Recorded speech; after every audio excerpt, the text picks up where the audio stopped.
जय बजरंगबली मित्रों, हमारे चैनल के अंदर आपका स्वागत है। दोस्तों, उम्मीद करते हैं कि आप स्वस्थ और घर के अंदर मस्त होंगे। दोस्तों, आज की जो हम आपको जानकारी देंगे बहुत ही खास जानकारी है, हनुमान जी से जुड़ी जानकारी है। और जो हनुमान जी का सच्चा भक्त है वह तो इन जानकारियों को जानता ही है, लेकिन अगर आप अनजाने में इन गलतियों को करते हैं तो सावधान हो जाएं। क्योंकि दोस्तों, कई लोग ने हमें कमेंट किया है कि हम हनुमान चालीसा भी पढ़ते हैं, बजरंगबली का नित्य पाठ भी, पूजा पाठ भी करते हैं, लेकिन हमें फल प्राप्त नहीं हो पाता। आज उनके लिए ही यह वीडियो है कि हनुमान जी की पूजा में भूलकर भी नहीं करें यह गलतियां, अन्यथा आपको हनुमान जी के क्रोध का सामना भी करना पड़ सकता है। दोस्तों, कई बार क्या होता है कि जाने अनजाने में हम वह गलतियां कर बैठते हैं जो हमें नहीं करनी चाहिए। क्योंकि दोस्तों, हनुमान जी एक ब्रह्मचारी देवता है और साथ ही साथ कलयुग के अंदर उनका निवास माना जाता है। अर्थात जो भक्त उनकी सच्चे मन से भक्ति करता है, उनकी निश्चित तौर से हनुमान जी उसकी पूजा के अंदर लीन हो जाते हैं, उसकी भक्ति के अंदर लीन हो जाते हैं, जिसकी वजह से वो भक्त जैसा चाहता है उस भक्त को वैसा परिणाम अपने जीवन के अंदर मिलने लगता है। तो बात करते हैं दोस्तों, हनुमान जी की पूजा के अंदर आपको क्या गलतियां नहीं करनी चाहिए। दोस्तों, सबसे पहला, दोस्तों, हनुमान जी ब्रह्मचारी देवता माने गए हैं, तो आपको यह जरूर ध्यान रखना चाहिए कि हनुमान जी की पूजा करने वाले व्यक्ति को एक तो हमेशा, दोस्तों, मंगलवार विशेष के दिन अगर आप उपवास रखते हैं या नहीं भी रखते हैं तो आपको मंगलवार विशेष के दिन आपको शराब का या किसी भी तरह के नशे का सेवन या फिर कोई गलत काम क्रिया करके हनुमान जी की पूजा नहीं करनी चाहिए। अगर आप यह गलती करके हनुमान जी की पूजा करते हैं तो आपको उस पूजा का फल मिलने की बजाय हनुमान जी की नाराजगी का सामना करना पड़ सकता है, जिसकी वजह से आपके बनते कार्य भी बिगड़ जाते हैं। तो आपको सबसे पहले तो इस बात का ध्यान रखना चाहिए। दोस्तों, कई व्यक्ति क्या करते हैं कि हनुमान जी की पूजा करते हैं लेकिन हनुमान जी को वह चीज अर्पित कर देते हैं जो कि आपको नहीं करनी चाहिए। दोस्तों, जैसे कि हनुमान जी महादेव के रूप हैं और महादेव को तुलसी अर्पित नहीं की जा सकती है। और कई लोग क्या करते हैं कि हनुमान जी की पूजा करते समय आपका पूजा कक्ष एक होता है तो आप यह गलती करते हैं कि हनुमान जी को भी तुलसी अर्पित कर देते हैं। हनुमान जी को दोस्तों भूल कर भी तुलसी अर्पित नहीं की जाती है, और हनुमान जी को तुलसी अगर आप अर्पित करते हैं तो आपको हनुमान जी के क्रोध का सामना भी करना पड़ता है। क्योंकि दोस्तों, तुलसी हमेशा उन्हीं देवताओं को अर्पित की जाती है जो कि ब्रह्मचर्य हनुमान जी जैसा पालन नहीं हो, आप अर्थात कि आप भगवान विष्णु को आप तुलसी अर्पित करें। क्योंकि दोस्तों, महादेव के रूपों को तुलसी अर्पित नहीं की जाती है, इस बात का आपको जरूर ध्यान रखना चाहिए। दोस्तों, अगली चीज की बात करें तो इस बात का आप जरूर ध्यान रखें कि दोस्तों, हनुमान चालीसा पढ़ने से हनुमान जी का कई गुना प्रभाव देखने को मिलता है। उस भक्त की पुकार हनुमान जी बहुत जल्द सुन लेते हैं।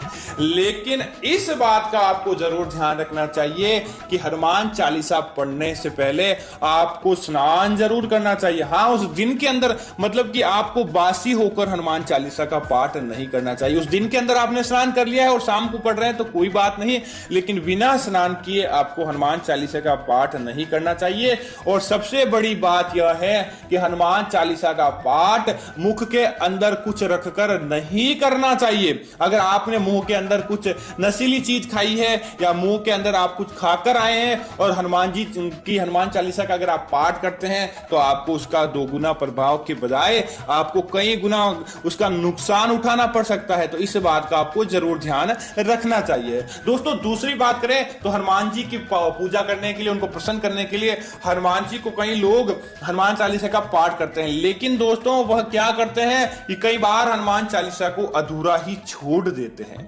दोस्तों, हनुमान जी को भूल कर भी अगर आप हनुमान चालीसा का पाठ या तो करें ही नहीं, हनुमान जी को मात्र हाथ जोड़ ले, वो प्रसन्न हो जाएंगे। और अगर आप हनुमान चालीसा का पाठ करते हैं तो उसे भूल कर भी आपको अधूरा नहीं छोड़ना चाहिए।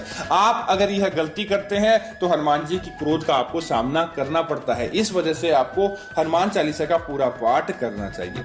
और दोस्तों, एक और बड़ी बात है कि बजरंग बाण और हनुमान बाहुक यह बहुत ही हनुमान जी के अभेद हथियार है।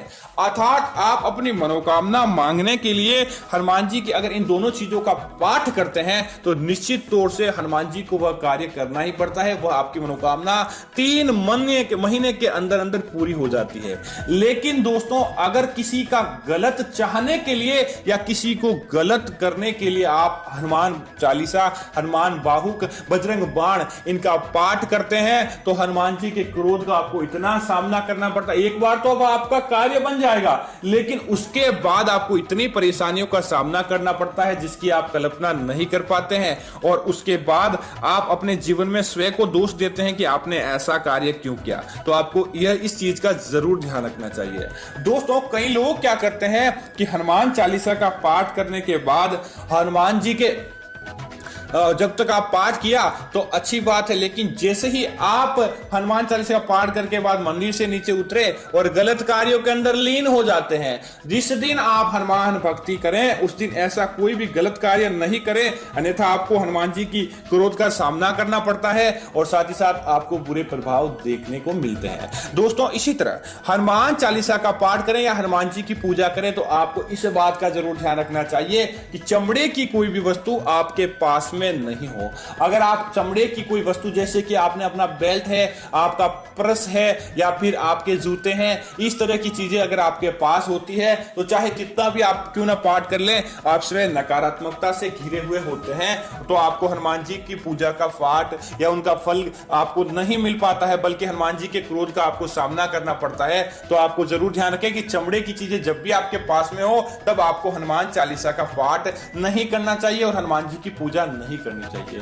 दोस्तों, इसी तरह कई लोग क्या करते हैं कि हनुमान चालीसा, हनुमान जी को उपाय हम बताते हैं कि हनुमान जी को पान का प्रसाद अर्पित कीजिए, आपको फायदा प्राप्त होगा। लेकिन दोस्तों, उसके बाद कई लोगों ने हमें कमेंट किया कि हमें फायदा नहीं मिला। दोस्तों, कई लोग क्या, उनको पूछने पर उन्होंने बताया कि हमने हनुमान जी के लिए हमने नशीला पान बना दिया या फिर उसके अंदर चूना मिला दिया। दोस्तों, आप यह गलती करेंगे तो उसके बाद आप भूल जाइए कि हनुमान जी की कृपा आपको प्राप्त होगी। आपको चूना या ऐसी चीजें हनुमान जी को अर्पित नहीं करनी चाहिए जो कि नशीली हो। आपको इस बात का जरूर ध्यान रखना चाहिए, अन्यथा आपको पूजा का फल प्राप्त नहीं हो पाता। अब दोस्तों, एक विशेष बात, कई बार हमें महिलाएं कमेंट करती है कि क्या मैं महिला हूं, हनुमान चालीसा का पाठ पढ़ूं या हनुमान जी की पूजा करूं। दोस्तों, आप बिल्कुल कुंवारी कन्याएं हो या विवाहित स्त्री हो, आप हनुमान जी की पूजा कर सकती है, हनुमान जी के निमित्त भक्ति कर सकती है। लेकिन इस बात का आपको ध्यान रखना चाहिए, जब भी आपका मासिक समय हो उस समय आपको इन चीजों से लिप्त अलग हो जाना चाहिए और उसके बाद जब भी आपका समय वापस सही हो आप हनुमान जी का पाठ कर सकती है, उनकी पूजा कर सकती है। लेकिन आपको यह जरूर ध्यान रखना चाहिए कि हनुमान जी ने ब्रह्मचर्य का पालन किया था, तो आपको यह जरूर ध्यान रखना चाहिए कि हनुमान जी की मूर्ति को आपको स्पर्श करने से बचना चाहिए, क्योंकि दोस्तों, देवताओं की कुछ ऐसी चीजें होती है जिनका अगर हम पालन करते हैं तो उनका कई गुना हमें फल प्राप्त हो जाता है। तो आपको यह जरूर ध्यान रखना चाहिए कि हनुमान जी की मूर्ति को स्पर्श ना करें या फिर आप हनुमान जी की पूजा करने के बाद कुछ ऐसा कार्य ना करें जिससे कि हनुमान जी के ब्रह्मचर्य का खंडन हो। तो इस तरह की चीजें करने से अगर आप बच जाएंगे तो निश्चित तौर से आप हनुमान जी की पूजा करें, उनका पाठ करें, आपको कई गुना फायदा प्राप्त होगा और आपके परिवार के अंदर खुशियां देखने को मिलती है और आपका कार्य बन जाएगा। और महिलाएं विशेष तौर से आप पूजा पाठ कर सकती है, लेकिन आपको हनुमान जी के निमित्त व्रत करने से बचना चाहिए। आपको बिना व्रत किए ही पूजा करनी चाहिए ताकि आपको उसका पूरा और अच्छा प्रभाव देखने को मिल सकेगा। दोस्तों, इसी के अलावा हनुमान जी की जब भी आप पूजा करते हैं तब इस बात का आपको जरूर ध्यान रखना चाहिए कि आपको पूजा के बाद आपको हनुमान जी को लौंग जरूर अर्पित करना चाहिए, लेकिन दोस्तों आपको उस लौंग को कभी भी जलाना नहीं चाहिए। कई लोग क्या करते हैं कि दीपक के अंदर लौंग को जला देते हैं। हाँ, आप हनुमान हवन करते हैं उस समय आपको लौंग की आहुति के अंदर जरूर देना चाहिए, लेकिन दीपक से सीधे आपको हनुमान जी को जो लौंग अर्पित करते हैं उसे नहीं जलाना चाहिए, बल्कि उसे तो प्रसाद समझकर आपको रख लेना चाहिए ताकि उसका कई गुना आपको फायदा प्राप्त होता है और आपका परिवार के अंदर खुशियां देखने को मिलती है। दोस्तों, इसी तरह एक बात विशेष है कि जब भी आप हनुमान जी को, कोई भी हनुमान जी की पूजा करने के बाद उनकी जो एक्स्ट्रा सामग्री बच जाती है, जैसे कि उनको पुराना चढ़ाया गया चोला हो, उनका सिंदूर हो, उसे आपको यथावत नहीं फेंकना चाहिए। उसके लिए एक स्थान तय करना चाहिए और सामान्यतः पीपल के पेड़ के नीचे आपको चीजों को रखना चाहिए ताकि उसका कई गुना फायदा आपको प्राप्त हो और जैसा चाहते हैं वैसा आपका कार्य बन जाता है। इस वजह से दोस्तों कई बार कोई पूजा करते समय हमें रोक लगाई जाती है कि इस तरह का कार्य आप करेंगे तो आपको फायदा प्राप्त होगा या फिर ऐसा कार्य करेंगे तो आपको नुकसान भी उठाना पड़ सकता है। तो दोस्तों उम्मीद है कि यह जानकारी आपको पसंद आई होगी। ऐसी अन्य जानकारियां देखने के लिए हमारे इस चैनल को सब्सक्राइब करें, साथ ही साथ आप इस वीडियो को लाइक और शेयर जरूर करें ताकि ऐसी जानकारी आपको मिलती रहे और कमेंट के नीचे जय बजरंगबली जरूर लिखें। धन्यवाद मित्रों, जय बजरंगबली मित्रों।